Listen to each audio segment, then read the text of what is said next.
Bonsoir et bienvenue pour cette nouvelle édition de Voyage au bout de la nuit. Nous poursuivons le chef-d'œuvre de Cyrano de Bergerac, Les États et empires de la Lune. J'ai plaisir à vous retrouver sur ce canapé de Voyage au bout de la nuit. Vous voulez me faire parvenir vos messages ou alors des récits, je les lirai à l'antenne, bien sûr. Vous pouvez le faire via le hashtag VBN sur les réseaux sociaux. Également par voie postale à l'adresse de D8 Voyage au bout de la nuit, 1 rue Les Enfants du Paradis à Boulogne. Nous poursuivons donc la lecture de Cyrano de Bergerac, Les États et empires de la Lune. Je m'en étais arrêtée à la page 97. Je pense qu'il voulait encore parler, mais on nous apporta notre mangeaille. Et parce que nous avions faim, je fermai les oreilles et lui la bouche pour ouvrir l'estomac. Il me souvient qu'une autre fois, comme nous philosophions, car nous n'aimions guère ni l'un ni l'autre à nous entretenir de choses frivoles et basses. « Je suis bien fâché, dit-il, de voir un esprit de la trempe de votre infecter des erreurs de vulgaire. Il faut donc que vous sachiez, malgré le pédantisme d'Aristote, dont retentissent aujourd'hui toutes les classes de votre France, que tout est en tout. C'est-à-dire que dans l'eau, par exemple, il y a du feu, dedans le feu de l'eau, dedans l'air de la terre et dedans la terre de l'air. Quoique cette opinion fasse écarquiller les yeux aux scolars, elle est plus aisée à prouver qu'à persuader. Je leur demande, premièrement, si l'eau n'engendre pas du poison. Quand ils me le nieront, je leur ordonnerai de creuser un fossé, le remplir du sirop de Léguerre, qu'ils passeront encore, s'ils veulent, à travers un bluteau, pour échapper aux objections des aveugles. Et je veux, en cas qu'il y trouve un poison, dans quelque temps, avaler toute l'eau qu'ils y auront versée. Mais s'ils en trouvent, comme je n'en doute point, c'est une preuve convaincante qu'il y a du sel et du feu. Par conséquent, de trouver ensuite de l'eau dans le feu, ce n'est pas une entreprise fort difficile. Car qu'ils choisissent le feu, même le plus détaché de la matière, comme les comètes, il y en a toujours et beaucoup, puisque si cette humeur onctueuse dont ils sont engendrés, réduite en soufre par la chaleur de l'antipéristase qui les allume. Ne trouver un obstacle à sa violence dans l'humide froideur qui la tempère et la combat, elle se consommerait brusquement comme un éclair. Qu'il y ait maintenant de l'air dans la terre, ils ne le nieront pas, ou bien ils n'ont jamais entendu parler des frissons effroyables dont les montagnes de Sicile ont été si souvent agitées. Outre cela, nous voyons la terre toute poreuse, jusqu'au grain de sablon qui la compose. Cependant, personne n'a dit encore que ces creux fussent remplis de vide. On ne trouvera donc pas mauvais que l'air y fasse son domicile. Il me reste à prouver que dans l'air, il y a de la terre, mais je n'en daigne quasi pas prendre la peine, puisque vous êtes convaincus autant de fois que vous voyez battre sur vos têtes ces légions d'atomes si nombreuses et qu'elles en étouffent l'arithmétique. Mais passons des corps simples aux composés. Ils me fourniront des sujets beaucoup plus fréquents pour montrer que toutes choses sont en toutes choses. Non point qu'elles se changent les unes aux autres comme le gazouillent vos péripaticiennes, car je veux soutenir à leur barbe que les principes se mêlent, se séparent et se remêlent, derechef en telle sorte que ce qui a une fois été fait haut par le sage créateur du monde le sera toujours. Je ne suppose point, à leur mode, de maxime et que je ne prouve. C'est pourquoi prenez, je vous prie, une bûche ou quelques autres matières combustibles et mettez-y le feu. Ils diront, eux, quand elle sera embrasée, que ce qui était bois était devenu feu. Mais je leur soutiens que non, moi, et qu'il n'y ait point davantage de feu maintenant qu'elle est en toute flamme, que tantôt auparavant qu'on en eût approché l'allumette. Mais celui qui était caché dans la bûche que le froid et l'humide empêchaient de s'entendre et d'agir, secouru par l'étranger, a rallié ses forces contre le flegme qui l'étouffait, et s'est emparé du champ qu'occupait son ennemi. Aussi se montre-t-il sans obstacle et triomphant de son geôlier. Ne voyez-vous pas comme l'eau s'enfuit par les deux bouts du tronçon, chaud et fumante encore du combat qu'elle a rendu?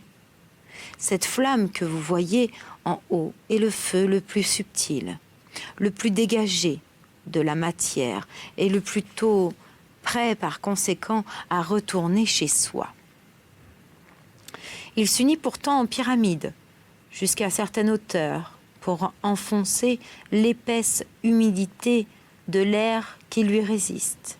Mais comme il vient en montant à se dégager peu à peu de la violente compagnie de ses hôtes, alors il prend le large, parce qu'il ne rencontre plus rien d'antipathique à son passage. À cette négligence est bien souvent la cause d'une seconde prison, car lui qui chemine séparé s'égarera quelquefois dans un nuage.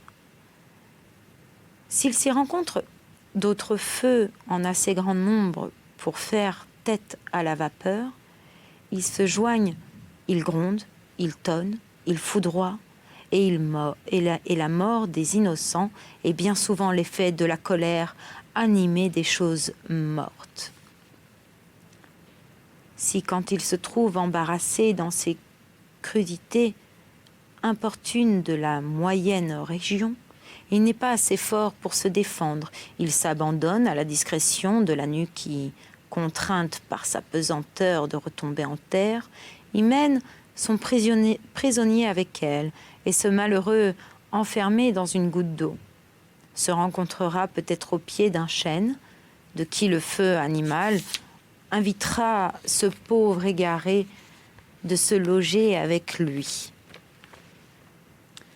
Ainsi, voilà recouvrant le même sort dont il était parti quelques jours auparavant. Mais voyons la fortune des autres éléments qui composaient cette bûche. L'air se retire à son quartier encore pourtant mêlé de vapeur, à cause que le feu tout en colère les a brusquement chassés pêle-mêle. Le voilà donc qui sert de ballon au vent, fournit aux animaux de respiration, remplit le vide que la nature fait.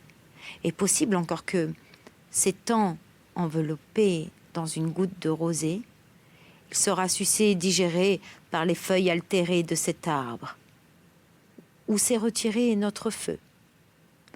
L'eau que la flamme avait chassée de ce trône, élevée par la chaleur jusqu'au berceau des météores, retombera en pluie sur notre chêne, aussitôt que sur un autre, et la terre devenue cendre, guérie de sa stérilité par la chaleur nourrissante d'un fumier où l'on l'aura jeté, par le sel végétatif de quelques plantes voisines, par l'eau féconde des rivières, se rencontrera peut-être près de ce chêne qui, par la chaleur de son germe, l'attirera et en fera une partie de son tout. De cette façon, voilà 4 de ces éléments qui recouvrent le même sort dont il était parti quelques jours auparavant. De cette façon, dans un homme, il y a tout ce qu'il faut pour composer un arbre. De cette façon, dans un arbre, il y a tout ce qu'il faut pour composer un homme. Enfin, de cette façon, toute chose se rencontre en toute chose. Mais il nous manque un Prométhée pour faire cet extrait. Voilà les choses à peu près dont nous amusions le temps. Et véritablement, ce petit Espagnol avait l'esprit joli. Notre entretien n'était que la nuit, à cause que dès 6 heures du matin jusqu'au soir, la grande foule du monde qui nous venait contempler à notre loge nous eût détournés. D'aucuns nous jetaient des pierres, d'autres des noix, d'autres de l'herbe. Il n'était bruit que des bêtes du roi. On nous servait tous les jours à manger à nos heures, et le roi et la reine prenaient plaisir eux-mêmes assez souvent en la peine de me tâter le ventre pour connaître si je ne m'emplissais point, car ils brûlaient d'une envie extraordinaire d'avoir de la race de ces petits animaux. Je ne sais si ce fut pour avoir été plus attentif que mon mal à leur si magret et à leur temps. Tant il y a que j'appris à entendre leur langue, à l'écorcher un peu. Aussitôt, les nouvelles coururent par tout le royaume qu'on avait trouvé 2 hommes sauvages, plus petits que les autres, à cause des mauvaises nourritures que la solitude nous avait fournies, et qui, par un défaut de la semence de leur père, n'avaient pas eu les jambes de devant assez fortes pour s'appuyer dessus. Cette créance allait prendre racine à force de cheminer, sans les prêtres du pays qui s'y opposèrent, disant que c'était une impiété épouvantable de croire que non seulement des bêtes, mais des monstres fusent de leur espèce. Il y aurait bien plus d'apparence, ajoutaient les moins passionnés, que nos animaux domestiques participassent aux privilèges de l'humanité et de l'immortalité par conséquent, à cause qu'ils sont nés dans notre pays, qu'une bête monstrueuse qui se dit née je ne sais où dans la lune. Et puis considérer la différence qui se remarque entre nous et eux. Nous autres, nous marchons à 4 pieds, parce que Dieu ne se voulut pas fier d'une chose si précieuse, une moins ferme assiette. Il eut peur qu'il arrivât fortune de l'homme, c'est pourquoi il prit lui-même la peine de l'asseoir sur 4 piliers, afin qu'il ne pût tomber, mais dédaigna de se mêler à la construction de ces 2 brutes. Il les abandonna aux caprices de la nature, laquelle, ne craignant pas la perte de si peu de choses, ne les appuya que sur 2 pattes. Les oiseaux même, disait-il, n'ont pas été si maltraités qu'elles, car au moins ils ont reçu des plumes pour subvenir à la faiblesse de leurs pieds, et se jeter en l'air quand nous les éconduirions de chez nous. Au lieu que la nature, en ôtant les 2 pieds à ces monstres, les a mis en état de ne pouvoir échapper à notre justice. Voyez un peu outre cela comme ils ont la tête tournée vers le ciel. C'est la disette où Dieu les a mis de toutes choses qui les a situés de la sorte. Car cette posture suppliante témoigne qu'ils cherchent au ciel pour se plaindre à celui qui les a créés et qui lui demande permission de s'accommoder de nos restes. Mais nous autres, nous avons la tête penchée en bas pour contempler les biens dont nous sommes seigneurs, et comme n'y ayant rien au ciel, à qui notre heureuse condition puisse porter envie. J'entendais tous les jours à ma loge les prêtres faire ces contes-là ou de semblables. Enfin, ils bridèrent si bien la conscience des peuples sur cet article qu'il fut arrêté que je ne passerais tout au plus que pour un perroquet plumé. Il confirmait les persuadés sur ce que nous... je vais y arriver. Sur ce que, non plus qu'un oiseau, je n'avais que 2 pieds. On me mit donc en cage, par ordre exprès, que conseil d'en haut. Là, tous les jours, l'oiseleur de la reine prenait le soin de me venir siffler la langue, comme on fait ici au Sansonnet. J'étais heureux à la vérité en ce que ma volière me manquait point de mangeaille. Cependant, parmi les sornettes dont les regardants me rompaient les oreilles, j'appris à parler comme eux. Quand je fus assez rompu dans l'indiome pour exprimer la plupart de mes conceptions, j'en comptais les plus belles. Déjà, les compagnies ne s'entretenaient plus que de la gentillesse de mes bons mots, et l'estime qu'on faisait de mon esprit vint jusque-là que le clergé, contraint de faire publier un arrêt par lequel on défendait de croire que j'eusse de la raison.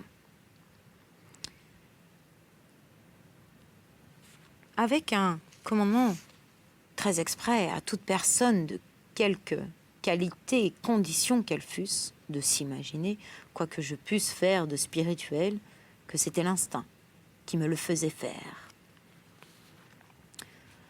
Cependant, la définition de ce que j'étais partagera la ville en 2 fractions. Le parti qui soutenait en ma faveur grossissait tous les jours. Enfin, en dépit de l'anathème et de l'excommunication des prophètes qui tâchaient par là d'épouvanter le peuple, mes sectateurs... Il fallait bien des bafouilles, hein. Mes sectateurs demandèrent une assemblée des États pour résoudre cet accro de religion. Je vais pas y arriver. On fut longtemps sur le choix de ceux qui opineraient. Mais les arbitres pacifièrent l'animosité par le nombre des intéressés qui faisaient la guerre. On me porta à Taubranly dans la salle de justice où je fus sévèrement traité des examinateurs. Ils m'interrogèrent, entre autres choses, de philosophie. Je leur exposai, tout à la bonne foi, ce que jadis mon règne m'en avait appris. Mais ils ne me mirent guère et me la réfutaient par beaucoup de raisons très convaincantes à la vérité. Quand je me vis tout à fait convaincu, j'alléguai pour dernier refuge les principes d'Aristote, qui ne me servirent pas davantage que ses sophismes. Car en 2 mots, ils m'en découvrirent la fausseté.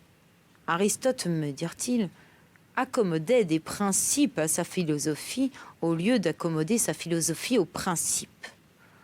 Encore ces principes, les devait-il prouver au moins plus raisonnables que ceux des autres sectes, ce qu'il n'a pu faire. C'est pourquoi le bonhomme ne trouvera pas mauvais si nous lui baisons la main. Enfin, comme ils virent que je ne leur clabaudais autre chose, sinon qu'ils n'étaient pas plus savants qu'Aristote, et qu'on m'avait défendu de discuter contre ceux qui n'étaient les principes, ils conclurent tous d'une commune voix que je n'étais pas un homme, mais possible quelque espèce d'autruche, vu que je portais comme elle la tête droite, de sorte qu'il fut ordonné à l'oiseleur de me reporter une cage. J'y passai mon temps avec assez de plaisir, car à cause de leur langue que je possédais correctement, toute la cour se divertissait à me faire jaser. Les filles de la reine, entre autres, fourraient toujours quelques bribes dans mon panier. Et la plus gentille de toutes avait conçu quelque amitié avec moi.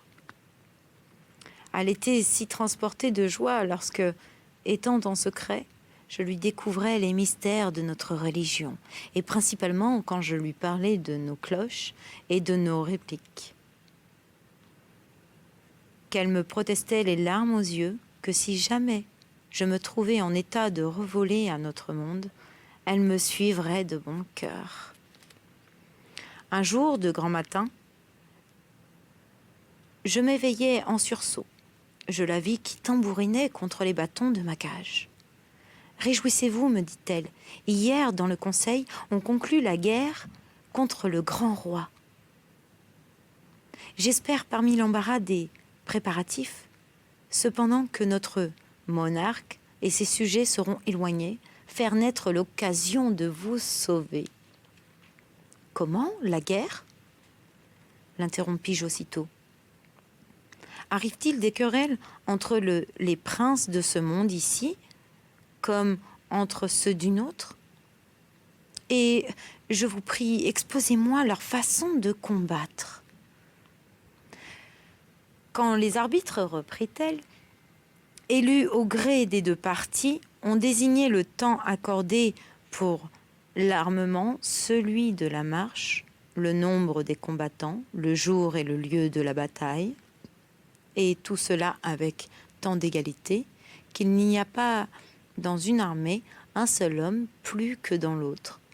Les soldats estropiés, d'un côté, sont tous enrôlés dans une compagnie, et lorsque l'on en vient aux mains, les maréchaux de camp ont soin de les opposer aux estropiés de l'autre côté.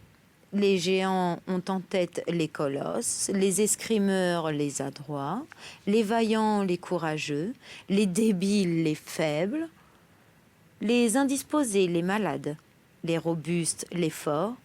Et si quelqu'un entreprenait de frapper un autre que son ennemi désigné, à moins qu'il peut justifier que c'était par méprise, il est condamné de couard. Après la bataille donnée, on compte les blessés, les morts, les prisonniers, car pour de fuyards, il ne s'en voit point. Et si les pertes se trouvent égales de part et d'autre, il tire à la courte paille et qui se proclamera victorieux. Mais encore qu'un roi eût défait son ennemi de bonne guerre, ce n'est encore rien fait, car il y a d'autres armées peu nombreuses de savants et d'hommes d'esprit, des disputes desquelles dépend entièrement le vrai triomphe ou la servitude des États. Un savant est opposé à un autre savant, un spirituel à un autre spirituel et un judicieux à un autre judicieux. Au reste, le triomphe que remporte un État en cette façon est compté pour 3 victoires à force ouverte. La nation proclamée victorieuse, on rompt l'assemblée et le peuple vainqueur choisit pour être son roi, ou celui des ennemis, ou le sien. Je ne pus m'empêcher de rire de cette façon scrupuleuse de donner des batailles. Et j'alléguais, pour exemple, d'une bien plus forte politique des coutumes de notre pays, où le monarque n'avait garde d'omettre aucun de ses avantages pour vaincre. Et voici comme elle me parla. « Apprenez-moi, me dit-elle, vos princes ne prétextent-ils leur armement que du droit de force, si fait, je lui répliquai-je, de la justice de leur cause. » Et voici, c'est ici que s'achève cette édition de Voyage au bout de la nuit. J'ai pris un grand plaisir à partager ce moment avec vous. Vous avez des récits ou alors des suggestions de livres ou nous faire simplement un coucou, vous pouvez nous joindre via les réseaux sociaux avec le hashtag VBN. Bien sûr, également, l'adresse postale de D8, Voyage au bout de la nuit, 1 rue Les Enfants du Paradis, à Boulogne. Je vous souhaite de jolis rêves pour ceux qui vont dormir, bon courage à ceux qui vont travailler. Je vous dis à très bientôt. Bye bye!